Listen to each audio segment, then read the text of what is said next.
What's up, guys? Welcome to another episode of Wicked Hot. This is John, And Kevin. and we are back for another week of awesome content.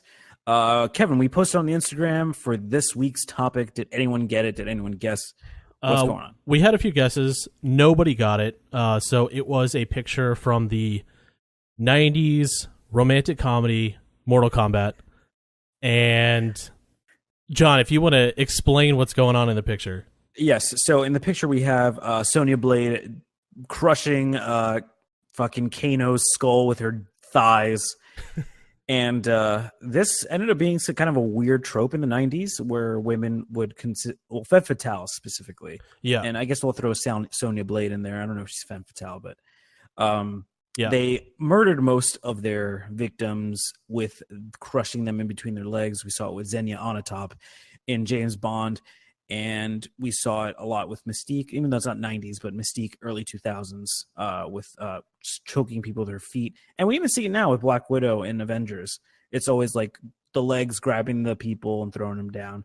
Yeah. I felt like we saw it a lot with TV too, like with Dark Angel and Alias. Like that happened Alias, a lot. Yep. So if this week, guys, we are doing tropes within movies, and we're going to go over a bit of the history and, examples of movies that had these tropes. And if you aren't familiar with our format here at Wicked Hot, Kevin and I will have both four choices, four different tropes that we've both chosen, and kind of going over and discussing it. So let's get into it, guys. Movie tropes this week, coming at you in 3, 2, 1, get into it. Wicked smart, wicked cool, wicked fucking stupid, whatever the fuck. Something wicked. I'm baking like a toasted teaser. It's so hot here. My boy's wicked smart. Cause the boy is hotter than hot. He's hot, hot. Are you not entertained? Are you not entertained? Okay, so I'm just going to start off my trope. And it's going to be Let's Build a Team, a.k.a. also Ragtag Crew of Misfits. So this is one of the tropes that's extremely prevalent in the movie business today. I mean, from Avengers, Guardians of the Galaxy, Star Wars, specifically Solo now. Yeah. To Fast and Furious, the whole putting together a team trope has been basically in most movies we watch today. My favorite one is MacGruber. That is a building together the team. That's the best one. I would builds disagree. the team dies immediately without doing anything. Okay, so if you haven't seen Deadpool 2, spoilers, that kind of happens as well. Okay. So there are 3 movies that featured a team being put together in the earlier years of movies. And it's weird because after a couple of them, they just disappeared. So the most famous movie to feature a team of ultimate badasses was in the 1954 film The Seven Samurai. It goes basically how you'd expect. They get recruited by, in this case, lowly farmers who are in turmoil because they're constantly being raided by evil forces, which in this case are bandits. Now, if you're wondering, hey, this sounds familiar, which I don't know why you wouldn't think it'd be sound familiar. It was actually remade for American audiences as a Western, which is known as The Magnificent Seven in 1960. And they just recently remade it with Denzel and Chris Pratt in 2017. I think so, yeah. Magnificent Seven, which was a dog shit movie. Do not go see that. Fucking Did you terrible. see it? I didn't see Yeah, it. it was so bad. Oh, God. I had nothing to do, and I was not planning on seeing it, but I was like, fuck it. And I went to the movies, and I was like, nope, this movie sucked. Damn, Denzel and Chris Pratt. That's like two great actors. I don't know if it's too great, but you can't put them both in a movie. That's not what the issue was with that movie, but like when I think Denzel and Chris Pratt, I'm like, whoa.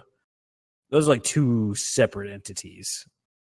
Because Denzel's very much a leading man, but then like Chris Pratt is a leading man, but in his own way. So it's like Chris Pratt was the leading man for like his kind of movie, and then Denzel was the leading man for his kind of movie. So it's like two but movies. They were in the same movie. Yeah, it's like two movies mixed together. Yeah. So the real trope of let's build a team that kind of transferred to a ragtag crew of misfits building a team. This began with the movie The Dirty Dozen in 1967. So for people that have never seen the movie, I don't blame you if you haven't. It's about, you guessed it, a dirty dozen, 12 ex-army felons. They're all actually murderers, I'm pretty sure, at least very heinous crimes. And Jesus, like rape and stuff? I don't know about rape. Because, I mean, what are you going to rape? Like, I feel like rape in a crew. I don't know. Yeah. That there's not much use for a rapist. Except That's true. But yeah, they're all like stone cold killers. Okay. But their mission is to do a mass assassination of Nazis. So it's like a World War II commando kind of movie. Okay. And funny enough, they'll get their crimes pardoned if they survive the suicide mission. That's a trope in itself. Like, you'll get all your past crimes expunged, and it's like Fast and Furious does that. Suicide Expendables. Squad. Yeah, Suicide Squad, Expendables, Fast and Furious. Like, a lot of that's like the go-to nowadays. It's like that's like the 1A for the building the team trope. It's like building the team. They're the ragtag crew that's going to get their crimes dissolved. Yeah. Yep. Doesn't Guardian? I'm pretty sure Guardians. Yes. Guardians too. Is yes. In so many ways. Right? Guardians kills it though, and we both know that. I know. We can't be mad at the trope in that one. No, I can't be mad at that one. So yeah, so aside from I guess the stuff that we kind of just covered, what does this trope involve? So normally we usually get the awesome montages showing different characters getting recruited. I mean, whether it be them doing shit solo or giving a little backstory to their character, all the way to the leader of the crew kind of, recruiting them. Yeah. Again, MacGruber does a great job of mocking that whole process because they have the montage, they have like the stupid, the little scene, like the little interactions between him and getting the character to commit to the team.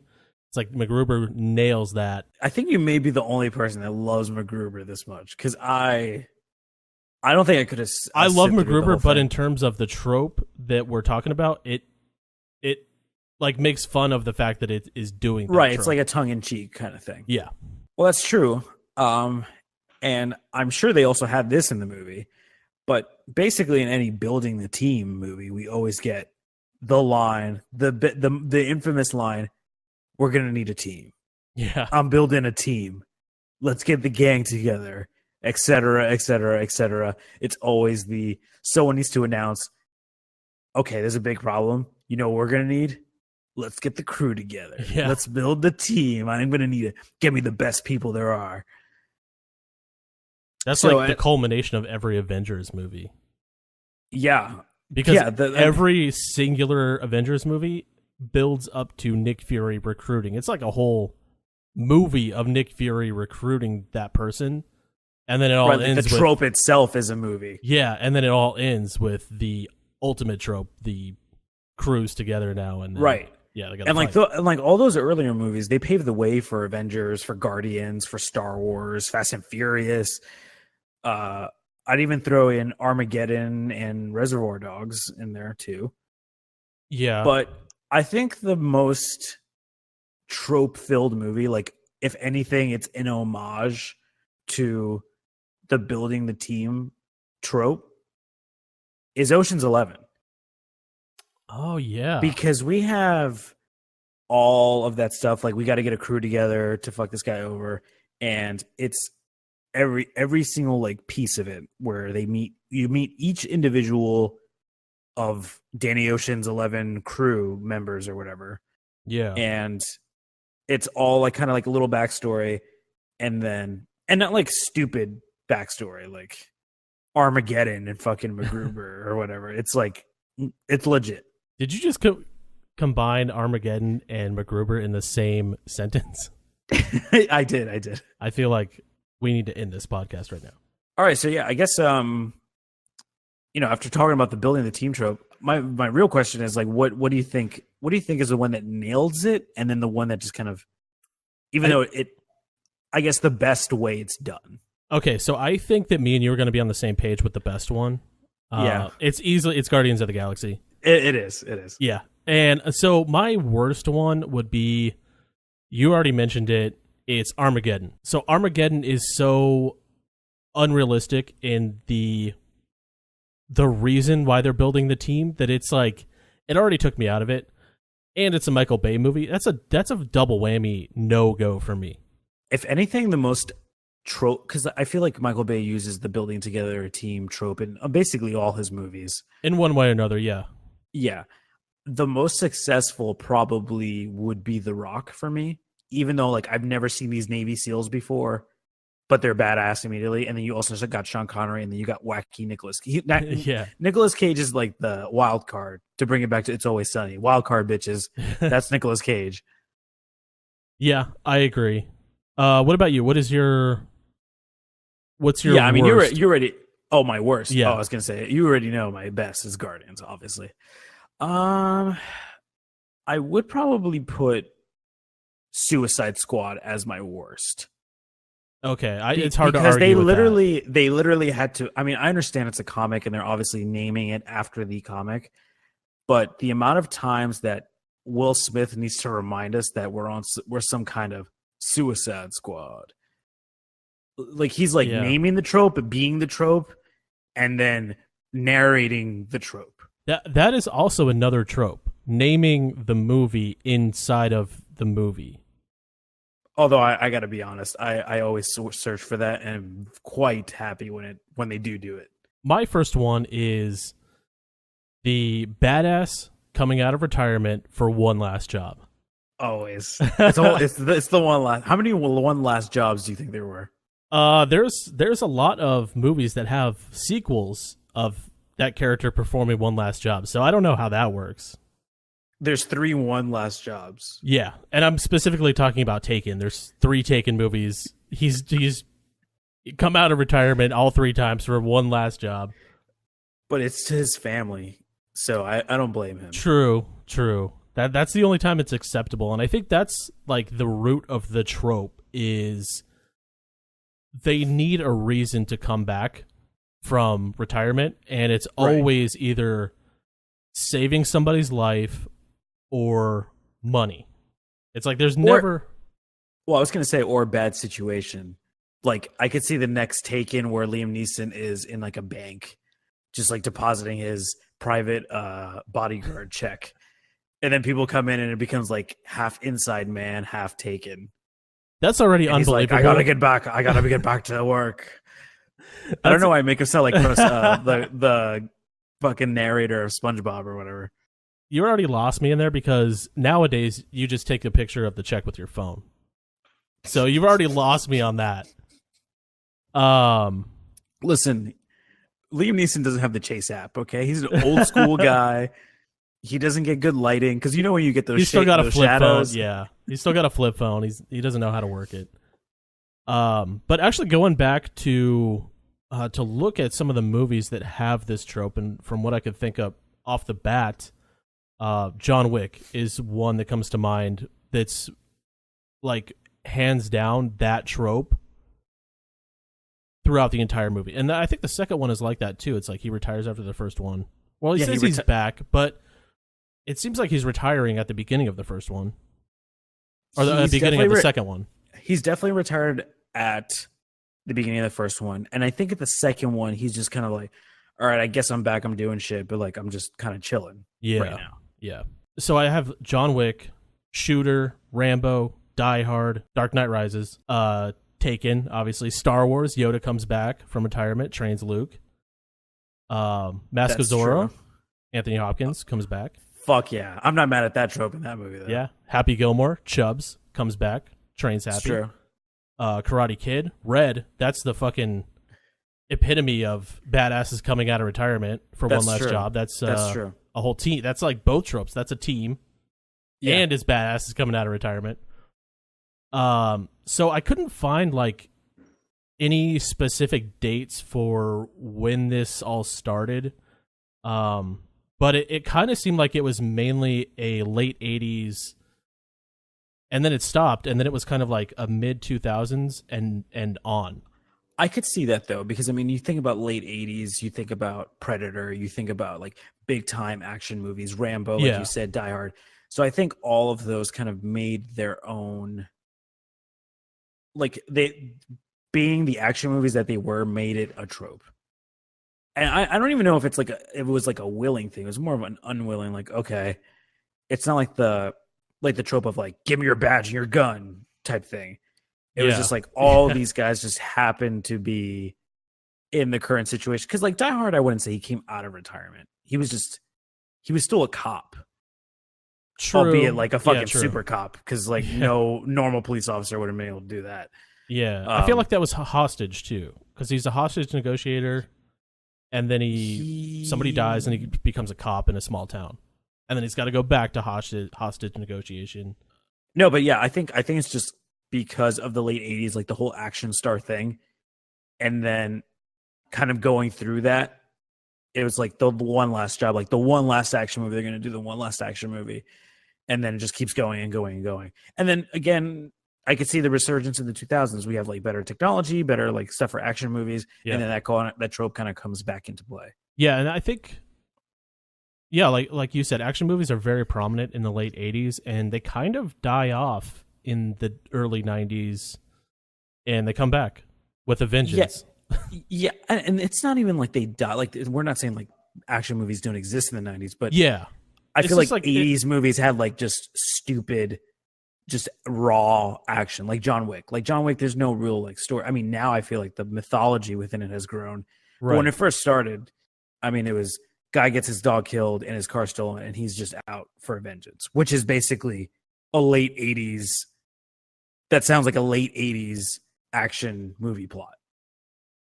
Yeah, I agree. And I feel like the trope came back with fucking Steven Seagal in Under Siege. and also Under Siege 2, Dark Territory. Marissa's mom is a huge Steven Seagal fan. I was a big Under Siege fan. I don't think I've ever seen Under Siege. I'm more of a Jean-Claude Van Damme time cop kind of guy. So it's basically an ex-Navy cook is the only person who can stop a group of terrorists. So he comes out of retirement to stop. Whoa, get the fuck out of here. That's not a plot.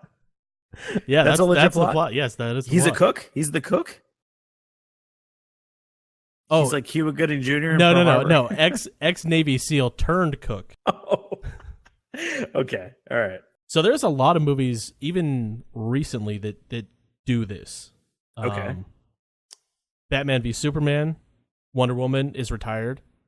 Yeah. Comes out of retirement. Power Rangers as well, 2017. Zordon is retired and reluctantly comes back. Wait, Zordon can retire? I thought he was like... Yeah, I thought he's just a big blue he's just like face. dormant. He's dormant for Okay. I thought Zordon was like a normal person who's just has these Power Rangers. No, he's I would say he's dormant, not really retirement, but again, it's not like word for word this is the trope. It's like, this is their take. I know. This is their take on the trope. So on the retirement, yes. Right. And then 2017, The Foreigner, fuck yeah, that movie's awesome. Guy comes out of retirement. The Foreigner is so fucking good. It's Jackie Chan, but like a rated R Jackie Chan movie, which I'm pretty sure is like one of his very few rated R Jackie Chan movies. Yeah, like from what I could tell in the research that I did on this trope, there isn't a lot of this dating back to before the 80s. Like you have your one-offs, which I wasn't really able to find very many. What about Dirty Harry? Because I know that was like late 70s. But but he was still a cop though, right? He he never really retired. And or at least no one tells him to retire. Yeah. I honestly can't really think of anything before the 80s that was like hardcore badass retires, comes back for one last job type thing. I think it all started with Rambo. There were some before, but it's like Rambo is like the quintessential badass comes out of retirement trope. And I think that's kind of where it stemmed from. Because like most of them are action movies now. Like you don't get a chef coming out of retirement to cook one last meal for this for this newspaper article or something. Like you don't ever get that. That sounds like a good plot. Definitely should have it. I think that's actually kind of the plot of Chef with. He's not out of retirement. He's just disgraced. No, but he quits. He quits, and then starts a food truck. Okay. So not out of retirement, but he quits. Maybe that's why it was so well received. I love that movie. That's a good movie. So John, what would you say your favorite use of the badass coming out of retirement is, and your least favorite one? It was one you didn't fucking mention. I'm going to go with RoboCop because guess what? He comes back from fucking retirement, ultimate retirement, which is fucking death, and comes back to be back into a cop role on the job, just fucking wasting people. And I'm obviously talking about the 1980s version of RoboCop and not the Joel Kinnaman remake, which was bullshit. That was bullshit. Ruined a classic 80s and pretty much. It's so good. That movie is really good. The Peter Weller RoboCop. Yes. So yeah, I'm going with RoboCop as best coming out of retirement trope, and then I guess for worst, I don't know, man. Like off the top of my head, I can't really think of any that I'm like honestly mad at that I know and remember and see. I guess all the forgettable ones, I'll lump them together and throw them in there because I can't think of a retirement that was unforgettable. Like retirement coming back, that's a staple, and it's like a statement. And if it's forgettable, I'll throw it in as the worst because if I don't even fucking remember, like get out of here. Yeah. So my favorite one is Emilio Estevez in Mighty Ducks. That's a good one. That's a great one. Dude retires, comes back as a coach. Again, early 90s movie. But with a different spin. It's not different action. spin. Yeah. Right. Least favorite is Transformers 2. Tyrese's character somehow retires from the Navy, and then in the third one, he like goes back to active duty. It's like, I don't understand how that worked. I don't know. Also, either. That's weird. Also Tyrese. So that's clearly the worst one. Yeah, and again, forgettable. I didn't even know that he retired. I don't even know what's Transformers 2? Dark Side of the Moon? It is Revenge of the Fallen, I think. Okay, well, there you go. All right, well, I guess going from like a brain dead character, we can go to a trope that is the complete opposite.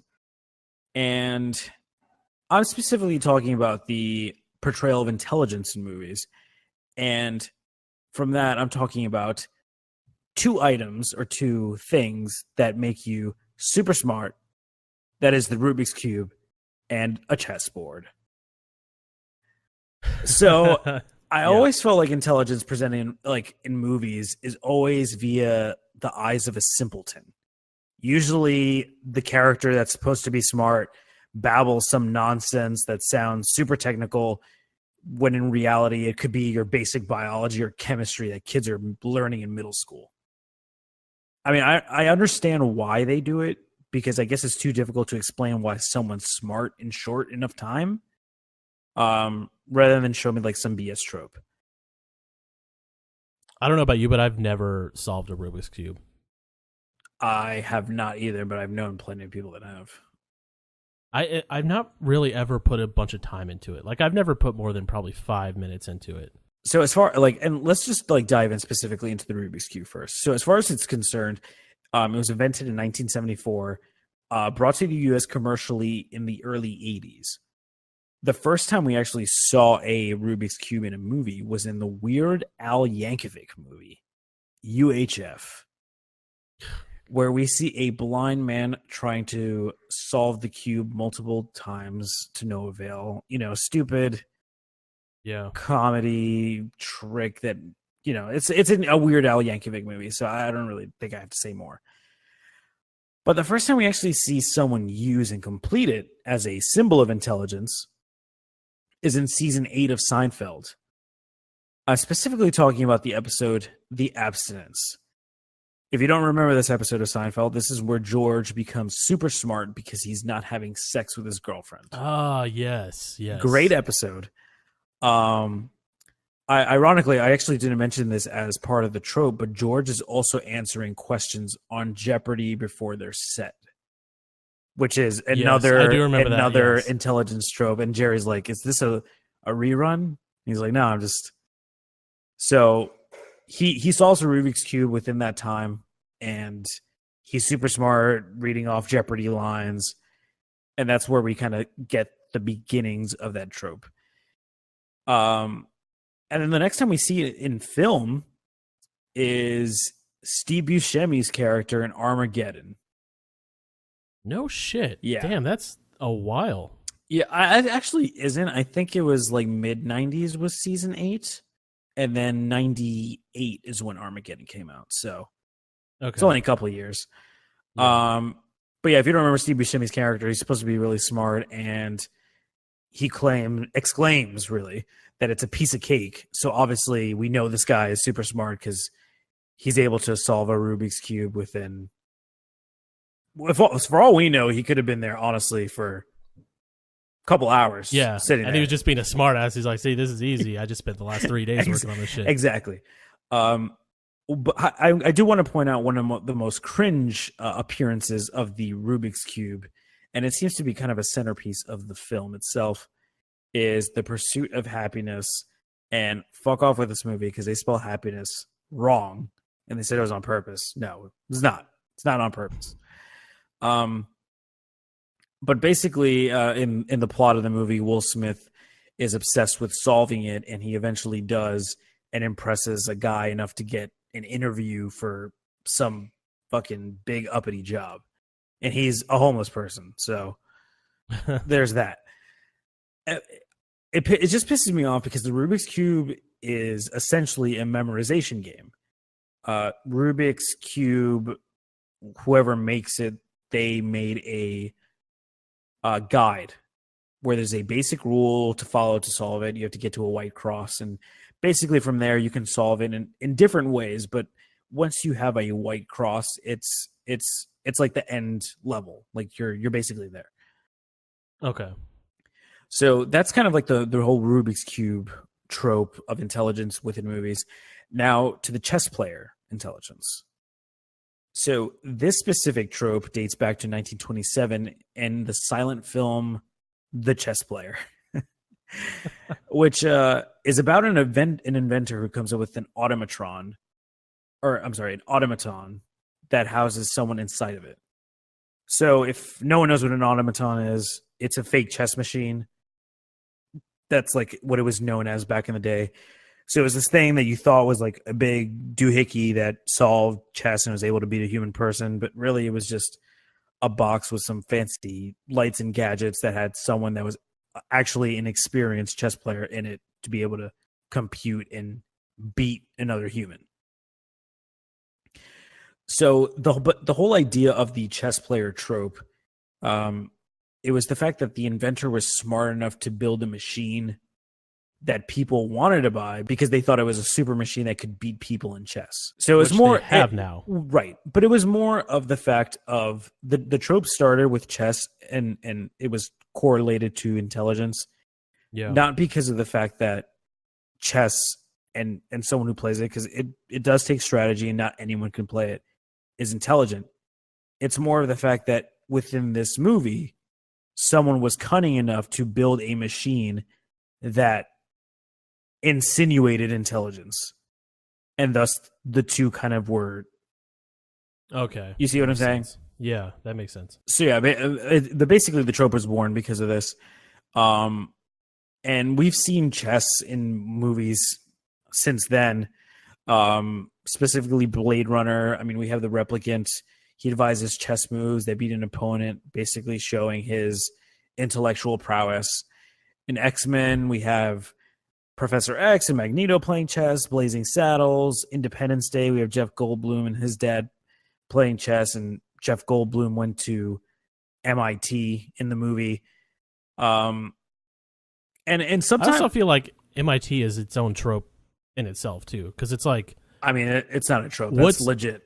People that go there are fucking ridiculously smart. No, I think it's a trope in movies because it's like, oh, how do we? It's also like this same situation. Like, how do we convey this person's smart? Oh, he went to MIT. Like, that's the go-to. But it's an school. easy trope. But it's at the same time, that's if anyone tells me they went to MIT, I was like, oh fuck.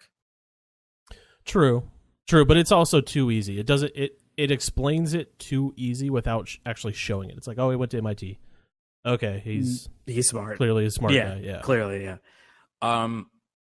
It's funny because even for this trope, they don't have to be playing the game itself.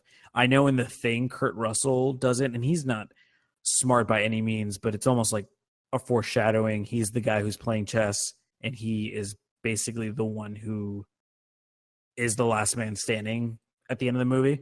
yeah. But in movies like rich people, doctors, lawyers, scientists, they all have a chessboard kind of laying around in their office and their home. It's in the foreground or background, and that's more of just a hint like, this guy's classy, he plays chess, and he's That's also weird super because smart. yeah, that's weird because like in your office, who's coming in there and playing chess with you? Like you're not playing that fucking chessboard. You just have that because you want to look smart. Yeah. I mean, that's definitely I feel like even without the movies involved, you're not an idiot playing chess. Right. Like that's a real world trope. Like, oh shit, he's got a It is. chessboard. He's got a chessboard in his office. This guy's playing against himself, you know. Like he's Got probably clearly balls. So yeah, I guess from that, what do you think it would be like the best usage of this trope, or best movie with this trope, and worst with this trope? I think the best use of the trope is somebody that solves it and is still an idiot. And I'm talking about Andy Dwyer in Parks and Rec. He solves a Rubik's Cube in like 5 minutes, and he's like, oh, that was easy. But he's also still never shown any signs of brightness or anything like that. He's still an idiot. So I think that's also kind of like debunking the trope as something that's smart or smart people do. Right. Because it's like, hey, this you could like you said, you could just figure it out based off of the directions. Like they have directions for it. Right. So you learn directions. Like I feel like now that I know that there are directions for it, anytime I've ever seen like a speed solver, I'm like, you just know the directions really well. Right. You just practice it multiple times. Yeah. And then the worst, I would have to go to Independence Day with Jeff Goldblum playing with his dad. And he beats him on his way out and shows that he's so superior to his dad. It's like, oh, come on. See, this is where we differ because I know you don't like Jeff Goldblum for whatever reason, but No. that is my best. I hate that movie. I'll say it. I hate Independence Day. I think it's terrible. Wow. It's But- un-American. I guess I don't hate it. I just think it's awful. But I do appreciate the fact that he's at MIT, and then just in case no one understood how smart he was, he's really good at chess too. He plays chess. So I'm gonna go with case that you missed. as my best usage of the trope. Yeah. And my worst, I mean, I already kind of ranted about it earlier. It's Pursuit of Happiness. I mean, Yeah. That's stupid. And if that happened in real life, because I know it's based off a true story, if that was part of the true story, like, how fucking dumb is that guy that gave him an interview? maybe it wasn't about the solving of the cube and more about his persistence in learning how to solve it. True. I know I may be That could be it. giving that movie a lot more credit than it probably due. I'm sure it didn't go that far deep into thought. Yeah. But- it's a metaphor for his work ethic or some bullshit Right. like that. Exactly. So my next one is, and it's the one that I hate the most in life, and I'm talking about the Queen's English. The Queen's. Oh, you mean like British people? British people, yeah, Okay. British accents in movies that don't take place anywhere near Great Britain. Okay. And John, you know me, I'm specifically talking about 300. Yes. And I'll just say that is my worst one because, like, as a movie, like, as somebody that enjoys movies, like, I like to be immersed, and part of the immersion is the accent or the dialect. And I feel like when you're using a British person to show that somebody's foreign, like, I don't buy that shit. Like, you're white as fuck. You're as white as I am. Like, no, I don't believe that you're Greek. Yeah. I mean, they do that shit in Gladiator too, and it is. I understand why they do it because clearly it's because of, like, that's theater. That's like the language of theater. Yeah. But So it is very annoying. I agree. it is annoying, and one of my my least favorite ones is Valkyrie, where Yeah. all Tom the Cruise just does not Germans- give a fuck in that movie. yeah, Tom Cruise doesn't give a fuck. Germans have like this German British accent. Hitler's the only one who has like a legit German accent, but all the other Germans are like British pretty much. And then Tom Cruise is Tom Cruise. Tom Cruise is Tom Cruise, which is weird. I actually don't Um, hate that movie though. So I don't hate the movie, I- but again, I it's do like- hate the like, inaccuracies. I will admit. Right, 300. I'm the same way. I like the movie, but it's like, come on, fucking, what is he? Scottish or He's from Ireland or Scotland, one of those. Ireland? Yeah, I was gonna mix that. Either way. Either way, it's wrong. I will say this: I can forgive 300 more than I can Valkyrie, because in Valkyrie, the Germans, guess who they're fighting? The fucking British in World War II. The Greeks, I mean, they're just there, right? There's no one that's British around at the time. Yeah, and I think it seems to happen a lot with Greek and Roman movies. So you have Alexander, again, Ooh, yeah, constant that's a bad constant movie, British though. accents. Another horrible use of British accent is Troy. Oh, Because Brad Pitt kind of attempts a British accent. I don't know what accent Brad Pitt has. Honestly, Yeah. honest to God, I'm still to this day I don't know what it is. Yeah, and then luckily Sean Bean actually is British, so that accent doesn't suck, but it's still not accurate. And then you have two Australians, Eric Bana and Rose Byrne, both do decent jobs at a British accent, but again, very inaccurate. Nothing's worse than the Brad Pitt accent. It's not even like a British accent. It's the Brad Pitt accent in Troy. Yes. Also, shout out to the best line ever, "You sack of wine." And I know they do it a lot in video games too, because they do it with Prince of Persia, which was another movie that they did that on, and it was completely whitewashed. Yeah. So there's not a good. Again, I know why they do it, because no movie is going to get mass release and mass people to the theaters that want to read subtitles. Right. But still, it's like, why British? That's what I don't get. It's like, you could have them have like a Greek accent or an Italian accent or something. Like, I would rather have that than just like a straight up British accent I know. in movies. Except, I mean, I think it'd be weird now because at this point you almost make Greek and Roman synonymous with classical theater. Yeah. I mean, just think of like Shakespeare stuff, like, and even other plays written. Like they were first performed in Greek, yeah, but I mean, classical theater comes from England, and well, there's British people in England, and they have fucking accents, and when they're dressing up as Romans, that's kind of what you think of first, because no one knows what the hell an ancient Roman sounded like, you know? Yeah. I mean, don't get me wrong. I'm 100% with you on this one. I'm a subtitle guy. I still watch subtitles with English fucking words, and if it's British as fuck, I definitely 100% need subtitles. So I'm not afraid of subtitles. I'm good with it, but I know the consensus for most people is they don't fuck with them. Yeah, and I think the worst one is one that isn't necessarily a British accent. It's Marie Antoinette. And you have Kristen Dunst with her regular fucking American accent. You have Rip Torn playing Louis the 15th. As Rip Torn. It has like a Texas accent, like his regular fucking accent. I literally, every time because I've seen that movie, I just think of him in Men in Black. I'm like, what is he doing? Yeah. Give the kid a weapon. Yeah, it's just it's a horrible, like, there are movies that do that for made up races too, like Lord of the Rings. The elves are all British. Yeah. And the And the humans orcs. are all Orcs are British too. I think they They're are. like They're Cockney. like South. Yeah, they're like yeah, Cockney like South British. Britain, Wales. Yeah. Yeah, and like all the men speak American English. Like it's weird, but I can at least deal with that when it's like a made up thing. It's like, okay, Right, it's they could mythical, be British, but it's like, I don't want to see Alexander the Great with a fucking half American, half British accent. Like, come on. I hear you. So, John, what would you say I can't even say your favorite use of British accent in a historical movie.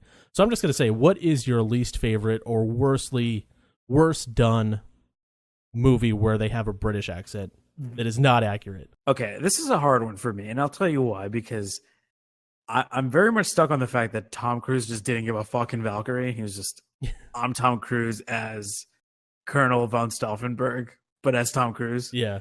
He's like, I don't fuck with any accents. I'm Tom Cruise. But I still got to go with my boy with the greatest insult in ancient history, "You sack of wine," and that's the Brad Pitt British accent. That's not really a British accent, but is kind of a British accent. It's terrible. It's seriously like the most laughable accent, and that takes me out of the movie completely, despite how fucking badass Achilles is. Yeah, honestly, I'd have to agree. It's an attempt at a British accent, but it's also somebody that can't do a British accent. So it's like you're missing the mark on the accent that it's supposed to be and the historically accurate accent. So it's like a double fuck you to the source. Right. And I again, I had to put all the factors in. Like, I actually enjoy Valkyrie. Troy has its moments, but it's not a good movie. Agreed. There's some cool action scenes, but all in all, it's not a great movie. And the accent, like that gets me. We need a sound clip of "You sack of wine" at least 5 times in this. It's the accent. It just comes down to the accent. That trope is just overplayed. Yeah, and honestly, like every time I'm watching like a historical movie, I just feel like I'm watching a Harry Potter movie because it's like it's full of British actors, and if you close your eyes, you're like, oh, this is Harry Potter and the Sorcerer's Stone. You're Harry waiting Potter for and the Order someone of to the Phoenix. say a spell or something. Yeah, Spelllamas. Yeah, that's what I'm waiting for. Well, Kevin, for my next one, I've legitimately been confused a bunch about this specific trope, and it's mostly due to the use of the verbiage, "Remember, don't trust anybody." And I'm talking about the trope of betrayal and the treacherous advisor. The reason I say it's treacherous advisor is because it's usually the advisor or someone close to our main character almost always tells him or her the line, "Remember, don't trust anybody." Yeah. And then right after, once they betray them, they'll say, "I told you not to trust anyone." Exactly. That shit bothers me so much. The origin for this one was actually pretty tough to track down. But the first real idea of someone close betraying our main character that wasn't a bodyguard or something else in film is in the 1949 British movie The Third Man. And a little fun fact about this movie, it's actually regarded by the British Film Institute as the greatest British film of all time. Really? So we're I've never talking even heard of it. Citizen Kane of England. Wow. So in the movie, our main character, Holly Martins, is betrayed by his lover, Anna. And she's also the lover of the antagonist of the movie. So it's like that whole reveal, like, oh shit, you're fucking the good guy and the bad guy. This is crazy. Yeah. So yeah, that's kind of like the origin of it. And I just want to get back onto like the lines. So other lines that kind of accompany the whole treacherous advisor or whoever include, "I'm glad you brought this to me," or yeah, that's always a sign that they're gonna fuck you over. But the ultimate one is, "Have you told anyone else?" Oh yeah, as soon as somebody tells me that, I'm like, yes, I told a bunch of people. Yeah, a lot just of so people I don't get murdered.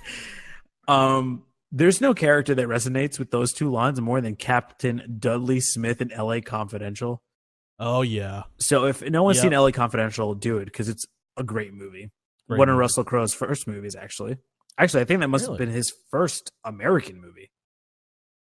Really? So yeah, basically it's about like a bunch of corruption, detective, like a really squeaky clean detective guy. He's trying to make a name for himself. He finds out the truth, and it basically happens that his captain is an evil motherfucker, which honestly, I was never convinced the captain was good. He always seemed bad. That's the I know. the old guy, right? Yeah, James Cromwell. Yes. Yeah. Every time I see him, he just looks shisty to me. He looks like a bad guy. He does. And he's very like condescending, like in the movie where it's like he knows he's bad and he's just so cocky that he knows no one else knows he's bad. But I knew he was bad. I knew it. Yeah. I saw that movie when I was very young, and I got the ending. And I don't normally like to guess the endings of movies, and that was one where I was like, okay, this guy's the fucking bad guy. Yeah. So when he is like Rollo Tomasi or whatever, I'm just like, oh, okay. Yeah. All right, he's bad. Yeah.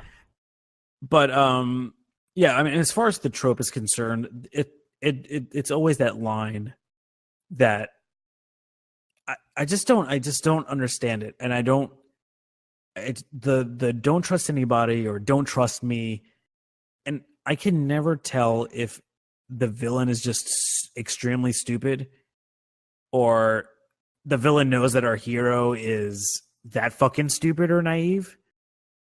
I mean, either way, it pisses me off. I think that's what it is. I think they think that I'm telling you this, so I can't possibly be the bad guy. I think it's that kind of thing. Okay, that's fine, but either way, every time the hero gets betrayed, he or she is like deer in headlights, like, oh my god, I didn't see this coming. How is this possible? True. Yeah.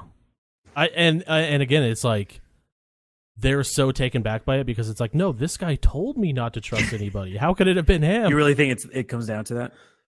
I mean, I think so. I think that's what they think I don't think so because they're doing. I'll bring up Indiana Jones and the Last Crusade that does this.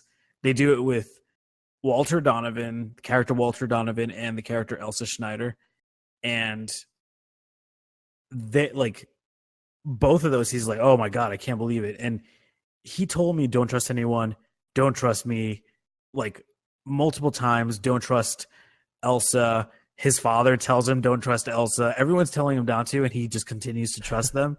And then when it happens, he's like, I can't believe you're a Nazi. It's like, well, yeah. I mean, I could have told you I was a Nazi, but I told you not to trust me. Yeah, that's what gets me. Like, you can say like don't trust anybody, like that's one thing, but when you're like literally do not trust me, like that's when I feel like that's the red flag that you need to be like, okay, this guy is clearly a scumbag telling me not to trust him. How could you like keep on trusting somebody who's like, literally, dude, don't fucking trust me. Like, I'll fuck you over. Yeah, I think the only time I was actually successful was with Ned Stark in Game of Thrones for season 1, because Littlefinger told him, "Don't trust me." And that's true. We know that yeah. Ned, at least at that point of his life, he's kind of a bitch. He like kind of just took everyone's word for. Yeah, he like gave everyone a chance.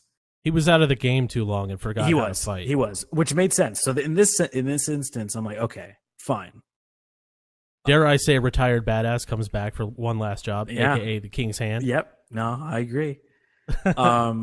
Speaking of Sean Bean, his character Alec Trevelyan in James Bond GoldenEye.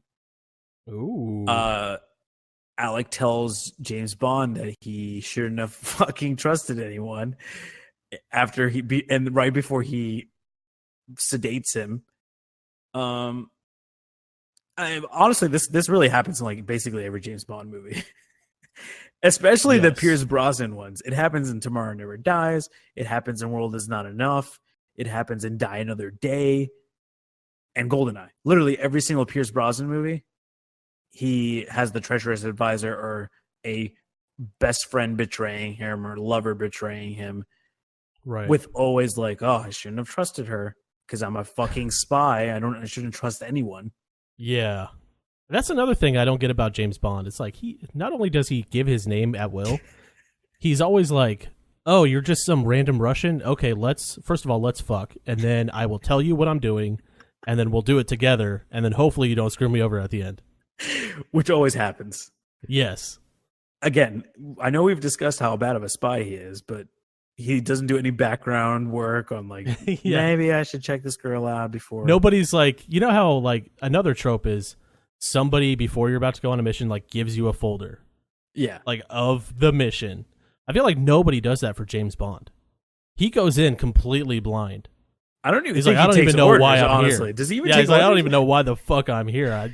I know the guy's name, and that's it. Well, James And that's Bond what is he goes also off like a brute. So if they're like, "Hey, kill Alec Trevelyan," he's gonna like, "Okay, I'm gonna figure shit out and just do that." Okay, so I guess with like the betrayal and treacherous advisor, Kevin, what do you think is probably the best usage and worst usage of it?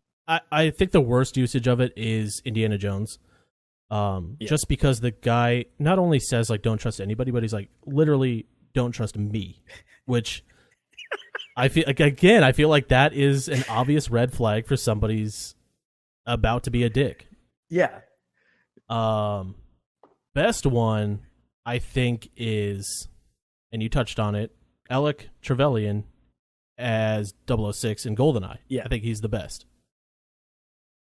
Is it the best because it was like, oh shit, he's still alive and he's betraying me? Yes. Yeah. Because he dies very early in the movie. He dies in like the first like 15 minutes. Yeah. Which I never understood, honestly. Did he like have someone that shot off a gun and made it look like he shot him? I don't know. I He think got we need really to get into lucky. the side. I think Yeah. and then the whole building exploded. Yeah. Which he did get burned from. He did, So yeah. At least they he didn't touched get on out that. scot-free. Yeah, they at least touched on that. I think I'm gonna have to go with the same picks. Funny Okay. enough. Yeah. And kind of like what you said, with every James Bond has this trope, my next one actually is the same thing. Mine is the rogue agent. Okay. And if you go back, every fucking James Bond movie has this trope in it. Shit, I didn't mean to with- take some of your thunder on the 006. No, I got plenty to talk about. So, Alex Trevelyan, rogue agent, 006, betrays him. And then, like you said, this happens in every James Bond movie. It happens in License to Kill, Die Another Day, Quantum of Solace, Skyfall, Spectre, and then kind of in Casino Royale, if you go back. I'm to pretty sure it happens Quantum in of Mission Solace. Impossible too. It does happen in Mission Impossible. It happens in every single Mission Impossible. So, I mean, fuck. One of the movies is literally called Rogue Nation. yeah, whole bunch of rogue agents on that one. But I think the most iconic rogue agent is the Agent Smith from The Matrix. Fuck yeah, that's a nice little twist on that. Right. So yeah, he's literally an agent, and then at the end he goes off on his own, rogue agent, And becomes the virus, the thing he's fighting. yeah, yeah. Also, another movie we talked about, Under Siege. Oh, Steven Seagal. Tommy Lee Jones, renegade, former CIA agent, goes rogue. I feel like another Tommy Lee Jones movie has a rogue agent, isn't it? Isn't it? What, U.S. Marshals? Is it the one with Wesley Snipes? Yeah, U.S. Marshals. U.S. Marshals. Yes. Yeah. I feel like the that's sequel one of to those. The Fugitive. Yes. Yeah, he just Yeah. Peter Pan off the. Yeah. Yeah. So, like the earliest that I could find this was, again, with James Bond. And that's kind of where the trope started. Because it kind of had to, because they only ever really dealt with agents. Right. So they kind of had to throw in the whole rogue agent or somebody fucking them over. Right. And then that's not really something that you see nowadays. I know you kind of see it with Rogue One because it's, again, literally the name of the movie is Rogue One. Yeah, they're not really And it's rogue a rogue agents, though. They're Rebels. rogue rebels, yeah. But they're also being told what to do by the Rebel Alliance. So Well, yeah. But they also don't, like, fuck things up. true. That is true. They actually save the day. So maybe that's a good version of this trope. Yeah. There's a lot of it in TV. Basically, Jack Bauer is I was constantly about- going rogue. Basically, if there's a spy movie or spy thing involved, there's a rogue agent. That's like Yeah, the I trope. feel It's, like- a spy, it's just like a spy trope. It's a spy movie trope. Yeah, I feel like if you're involved in some spy shit, there's always somebody that's rogue trying to fuck shit up. It's like that 24, Doctor Who, JAG, NCIS, Stargate SG-1. Star Trek, I'm and sure. Yeah, Star Trek. I think it happens in Into Darkness with Harrison. Oh, yeah. Khan, you mean? Yes. And it also happens in Star Trek 4: The Voyage Home. Ooh. It's not a trope that we see very often in normal movies, but again, when you get the agent aspect of the movie, it seems like they always have to throw in rogue in front. Yeah, I was gonna say, if there's an agent, there's a rogue agent. Yeah, it also happens in the Bourne series because Jason Bourne suffers from amnesia, but also remembers how to fight and shit. So he's like rogue, but doesn't know that he's rogue at the same time. He's not self-aware. Oh, I've got a question for you, because I know they're doing the Black Widow movie, and it's clearly going to be like a spy movie. Yeah. Do you think there's going to be a rogue agent in that movie? I think there will be. Yeah, and I think it's going to be one of those Alec Trevelyan things where it's like a mind-blowing experience. Like, no, I didn't even know that was coming. Right. And then it's like, oh, that's fucking stupid. Or you're like, oh, wow, this is GoldenEye. Yeah, pretty much. Pretty much. Yeah. I mean, I'm not mad at it. I'm ready for another spy movie, considering the previous James Bonds have kind of been shit. So what would you say your favorite use of the trope is, and the one that it's kind of tired? I'm going to go with the 2 for here. Because I know it's tired in James Bond, but honestly, my favorite rogue agent in James Bond is in Skyfall. And that's Javier Bardem's character. Yes. Silva. Because he's like... That is a good one. He's like the Joker, but a secret agent. That's true. And he was fucking awesome in that movie. And... even awesome visual effects with the fucking teeth, mouth thing. Yeah. But it's also a played out thing. So, there's that. But I personally, I don't mind the trope, because I mean, at this point, it's like in every fucking spy movie. So you're like, oh, there's going to be the one bad guy, secret agent. Yeah. I think my favorite one is The Matrix, because it's so literal, but also it's not so obvious as it is in the James Bond movies, because like you don't really think of him as like an FBI agent or a CIA agent. He's like a virus or a program agent. Yeah, no, I like it. I like that. What do you think? What are you doing for your worst? My worst is Star Trek Into Darkness. Yeah, because I feel like that was such a poorly done. I just feel like it was a poorly done trope, and it was also like the reveal for it was stupid, so it kind of ruined it on the whole. Yeah, like on a whole, it just kind of ruined the whole thing. I could see that. Okay, so this is one that's gone away, but it's still an annoying one, and I apologize in advance in case I'm like babbling a little bit and kind of all over the place. But it's just one that's always kind of annoyed me, and one that I'm sure plenty of females can agree with that is annoying. And I'm glad I found a reference in regards to it, and that's an attractive woman with the mind of a child.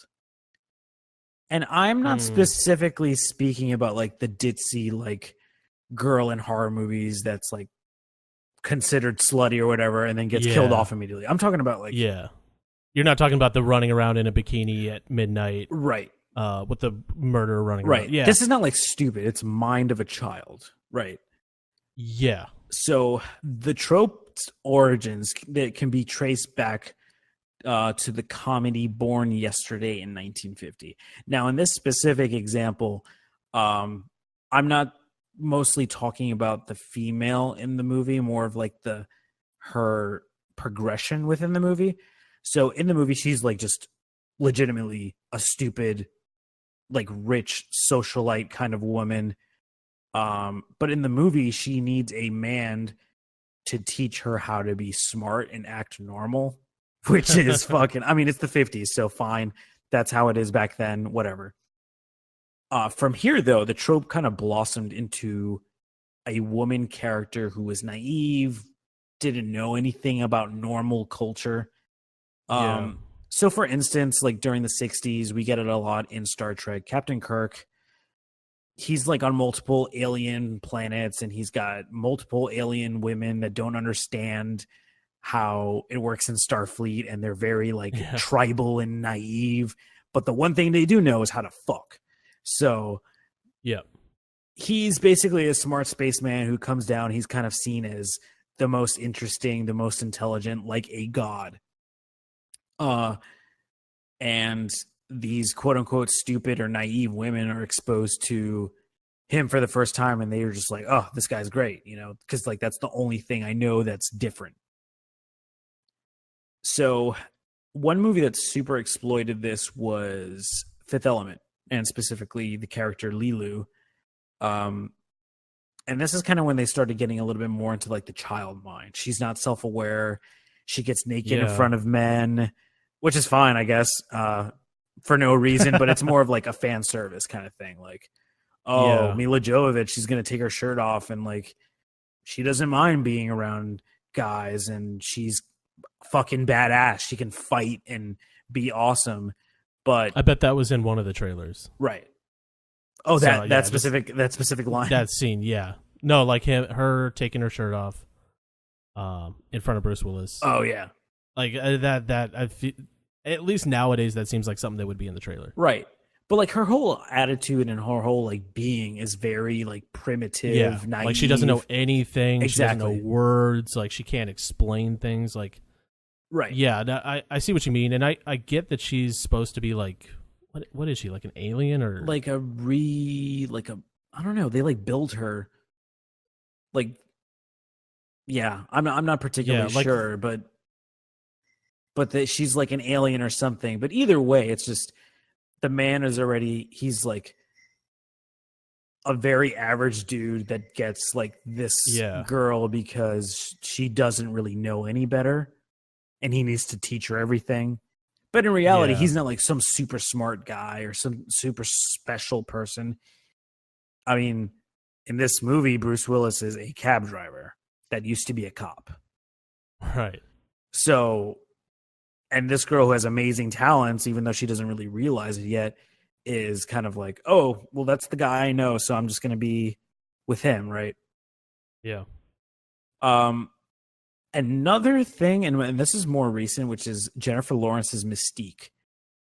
She also kind of exhibits the characteristics of being childlike when compared to the men in her life in the movie, right?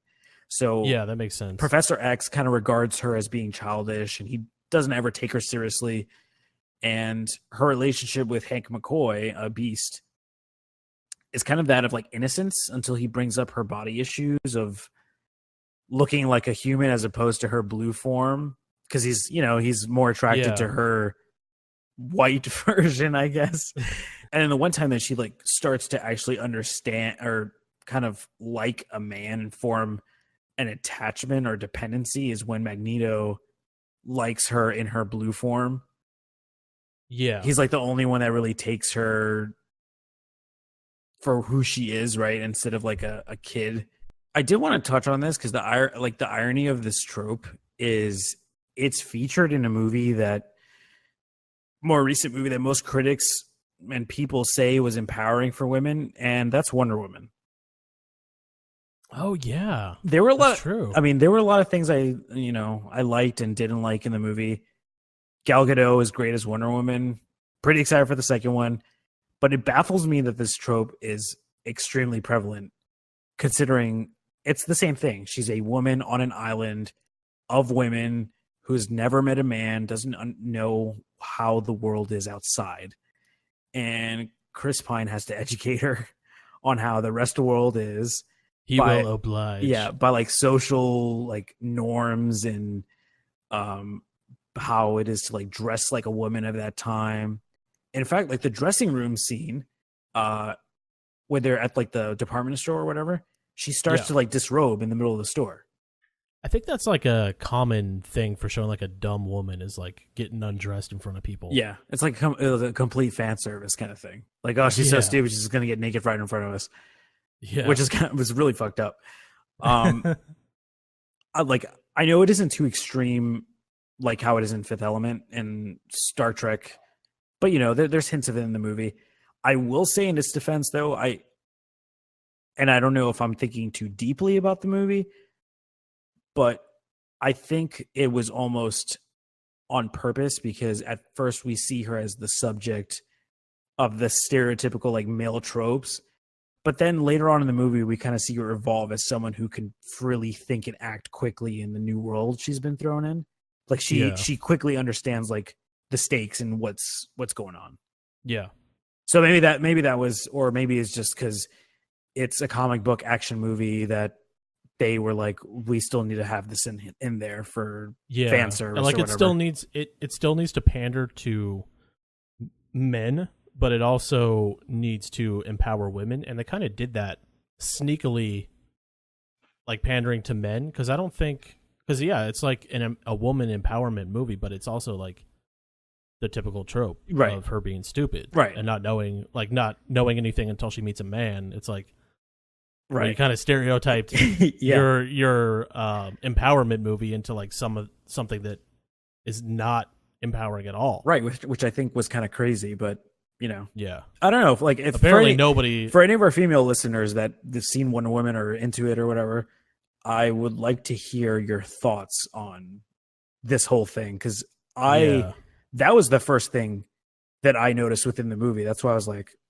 I don't understand why people are going like all nuts about it. Like, it was good, yeah, but there was that. Like, Chris Pine was very prevalent in it, and I felt like with that trope, I don't know, it's just kind of, I don't know, it's kind of like it puts a little damper on like the whole idea behind it, Yeah, I think it cheapens it a little bit. Yeah. All right, my last one is honestly, it's sometimes I like it, sometimes I don't, and I'm talking about somebody saying or a character narrating rules in a movie, and specifically when a character says rule number 1 or the first rule, like that trope has been so overdone, and I feel like there's some movies that do it good, some movies that don't. Fight Club, rule number 1, don't talk about Fight Club. Rule number 2, don't talk about Fight Club. I feel like it may have did it spur from Fight Club? The movie came out in, I think, 99. So one of, I know this happens a lot, but one of the earlier movies that I could find this in that kind of started the trope was Scream. And it's Matthew Lillard's character basically saying the rules of surviving a horror movie. Yes. Rule number 1 being you can never have sex. Yeah. But you do get a little bit before that, like Goodfellas. He doesn't necessarily say like rule number 1. He says, like one of the rules is never rat on your friends. So that it's kind of like a mid-90s thing where this started. Yeah. I know it was in Zombieland. They had that in Zombieland. Yep. Zombieland is one of the big ones, and I think Zombieland was one of the ones that did it right, because it kind of makes it feel like a comic book movie, especially with like the wording on the screen, because not only does he say it, but it shows it on screen. Right. Like rule number 1, cardio. Right. Rule number 2, double tap. Like it always says that when he's saying it. So I'm not mad at that, and I'm not mad at the trope in general. It's just kind of cheesy to me. Like, I think it works in Fight Club. I think it works in like comic-y movies. It does. It works in Zombieland, but when you get like dramatic movies and stuff, it doesn't work. And most of the examples that I have, it's pretty much all comedy. I know the producers, it happens. Rule number 1, never put your own money into the show. So it's very rare that you see it in a drama or really anything else, as opposed to like horror or comedy that has it fairly often, and pretty much every example is some type of comedy. I almost feel like we need to throw in like the rule trope, not necessarily like saying like rule number 1, but more of like oh, it's against the rules to go in here. And then later on in the movie, they go there and they're like, oh, it's against the rules. Didn't you hear? Yeah. Like, I feel like That's Harry Potter does that. Harry Potter, yeah. Yeah, like every time he's going somewhere where he shouldn't be. Yeah, no wonder it's never fucking safe in Hogwarts. That is the most unsafe school I've ever I swear to heard God, of. yeah. So, John, what is your best use of the trope and worst use of the trope? Worst is definitely Harry Potter for me. I think so. Anyone, like, they always, like we said, it's just, hey, we shouldn't be going here, or hey, the headmaster says, oh, you shouldn't go there. Then they contemplate. Then they contemplate going there. Like, no, we shouldn't go there. Then they go there, and then then there. Oh, we shouldn't be here. Oh, we really need to get out of here. It's not safe, or whatever. Yeah. It's always that fucking bitch Hermione, always ruining the fun. I'm pretty sure Ron does that shit too. He's like pretty. Ron is just such a bitch about everything that it's just like I'd rather take Hermione on a expedition. Oh well, that's Ron. yeah, obviously. Who's still acting? You do have a point there. Best I'm gonna go with Zombieland because I do like the presentation. When they get a little artistic with the presentation, I'm into it. Yeah, I agree. Zombieland is my favorite one, and I think I have to agree with you on Harry Potter. Like that trope happens so much in the series that it's like it's tired by the end of it. Yeah, because it's like, oh, this is somewhere in the school that we attend that we shouldn't be. Has a fucking killer dog, or has a tree that'll fuck you up. There's always something in Hogwarts that's gonna fuck. I'm pretty you up. sure that happened like 15 times in just the first and second movie. It's not even like it happens once every movie. They get these things like, oh, you're right. We can't go to the tree. It crushes people. Oh God, I can't believe we're in the tree. We really shouldn't be here. After they get away from the tree, oh, you guys were in the tree and the tree destroyed your car. In fucking Harry Potter 1, it's like everywhere they go, they can't go anywhere. Yeah, and then it's like Fluffy, the three-headed dog, and then they have to go to the fucking Forbidden Forest. Right, the forest, yep. It's like they're constantly places they should not be. And somebody's always saying, like, we shouldn't be here. The place is called the Forbidden Forest. I mean, come on. Yeah. It's not called the Rainbow Forest. All right, Kevin. Well, I guess before we close things up, I'm going to ask you one last question. And which is the worst trope people were obsessed with for a little bit? Is it liquid nitrogen turning people into ice? Light beams coming from or going into the sky? Or taking off glasses that instantly makes you hot? I want to say liquid nitrogen turning you into ice, because I immediately think of Terminator 2. Yes. Which is an awesome scene. Which, by the way, liquid nitrogen does not turn you into ice. It'll just burn you. No. But I'm going to have to go with the glasses, because that's like a 90s teenage movie thing. It's like, how are we going to make this girl look hot? I don't even fuck. Like, how are we going to do this? It's like, are you thinking Princess Diaries? Because that's what I'm thinking of. I'm thinking of She's All That. Okay, yeah. That's my pick. Glasses all the way. Glasses all the way. I would agree with you as someone who wears glasses, very offended by this, because I personally think I'm much better looking with glasses on. However, that's not my pick. My pick is light beams coming from or going into the sky, because it is one of the most tired and fucking stupid, pointless, and just writers ran out of things to write, which is in today's age. We have it in Man of Steel. We have it in fucking Suicide Squad. Basically, in like the DC movies, I'm pretty sure in Avengers, there's the light beam in the sky. There's always a light beam in the sky. And that's what I don't get. Like, as a villain, why are you going to broadcast where you're fucking doing your shit at? Like, why are you going to do that? Like, hey, here's a big ass beam of light. I'm at the fucking Luxor. Come get me, bitch. I don't understand the light beam. Like, what is it doing? I always thought that it was just like the beam was just like conducting energy or just like pulling in energy. That was always my thought process of why, like, because you think, like, why would a villain do that who's like trying to be secretive? It's like, oh no, that's just like a big set piece, like, some shit's gonna happen. Yeah I think they do that in Ghostbusters too. Yeah, there's a light beam in Ghostbusters. Yeah, a lot of light beams. Yeah. Independence Day, technically. Yeah, I don't think you can count the alien Yeah, because that's like a beams as beam. light That's like beams. saying the Death Star is a light beam. Like, no, it's Yeah, it's a yeah. ray that's gonna fuck shit up.